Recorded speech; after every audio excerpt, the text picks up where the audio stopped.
Everyone, कैसे हैं आप सब। होप आप सब अच्छे होंगे। आज है माता रानी की स्थापना का दिन और हम करें माता रानी की स्थापना। सबसे पहले मैंने दिया जलाया, उसके बाद मैंने फिर कलश की स्थापना करी। कलश स्थापना के समय मैंने बांधी मौली, स्वास्तिक के चिन्ह बनाए, उस पर जो 5 चीज़ें होती हैं वो डाली और फिर मैंने आम के पत्ते रखकर वहाँ पर जो नारियल होता है उसकी स्थापना करी। नारियल पर भी मैंने चुन्नी चढ़ाई और मैंने फिर ज्वार बो दिए नारियल कलश के साइड पर।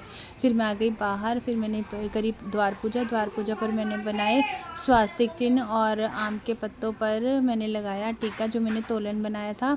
और इस प्रकार मैंने अपनी द्वार पूजा को कंप्लीट किया। और फिर जो मेरे गणपति बप्पा हैं मैंने उनको टीका लगाया, तुलसी माता को टीका लगाया। इस प्रकार मैंने इन सबको तिलक लगाकर इनकी पूजा को कंप्लीट किया। फिर आई मैं माता रानी के चरण बनाने।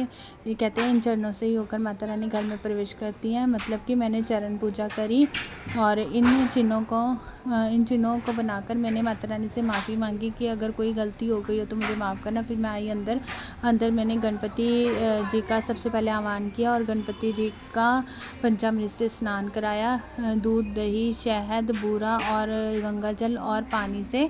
फिर उसके बाद इनकी स्थापना करी। इन पर मैंने जनेऊ चढ़ाया, वस्त्र अर्पित करे और पुष्प अर्पित करे। फिर उसके बाद मेरे पास एक माता रानी का पीतल का विग्रह है, मैंने उनके भी पंचामृत से स्नान कराकर उनके भी विग्रह की स्थापना इसी प्रकार से करी। आप देख सकते हैं इनको भी मैंने दूध, दही, गंगा जल, शहद, बूरा इन सब चीज़ों से स्नान करा के वस्त्र अर्पित करके और फिर पुष्प अर्पित करा। इस प्रकार मैंने माता रानी की स्थापना करी। फिर आई उस विग्रह की बारी, जो विग्रह मैं हर साल नवरात्रों पर उनकी पूजा करती हूँ। तो माता रानी की उस विग्रह को भी मैंने पंचामृत से दूध, दही, शहद, गंगा जल, पानी इन सब से नहलाकर माता रानी को अच्छे से मतलब कि उनके विग्रह को अच्छे से साफ़ किया और फिर मैंने माता रानी की स्थापना करी। माता रानी की स्थापना के बाद मैंने सबसे पहले उनको टीका लगाया। टीका लगाने के बाद मैंने उनको वस्त्र अर्पित करे। वस्त्र अर्पित करने के बाद फिर मैंने उन पर जो 16 श्रृंगार होता है वो अर्पित किया और इस प्रकार मैंने अपनी माता रानी का श्रृंगार किया। पुष्प अर्पित करे, फूल माला अर्पित करी और कितने ज़्यादा सुंदर लगते हैं। इस बार मैंने एक नई चीज़ करी, वो है मैंने माता रानी पर कमल का फूल चढ़ाया और ये मुझे ईज़िली मार्केट से मिल गया था और फिर मैंने माता रानी पर वो चढ़ाया। और आप देख सकते हैं कि माता रानी का दरबार, माता रानी कितनी ज़्यादा सुंदर लग रही हैं। फूलों से मैंने माता रानी को सजा दिया।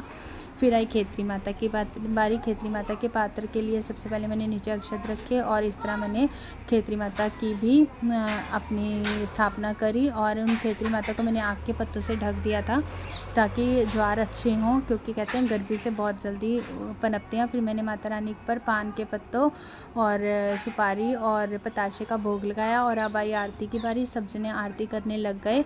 सबसे पहले आरती मैंने करी, फिर पतिदेव ने करी, फिर अयान ने करी। इस तरह सब ने मिलके, घर के सब परिवार ने मिलके माता रानी की आरती करी। माता रानी से अपनी हुई भूल चूक माफ़ करने के लिए कहा और अपनी जो मनोकामना वो माता रानी के आगे रखी। इस प्रकार हमारी माता रानी की जो स्थापना थी वो कंप्लीट हुई। और आपको व्लॉग कैसा लगा प्लीज़ मुझे कमेंट में ज़रूर बताइएगा। आपको व्लॉग अच्छा लगा और लाइक, शेयर और सब्सक्राइब करना बिल्कुल मत भूलिएगा।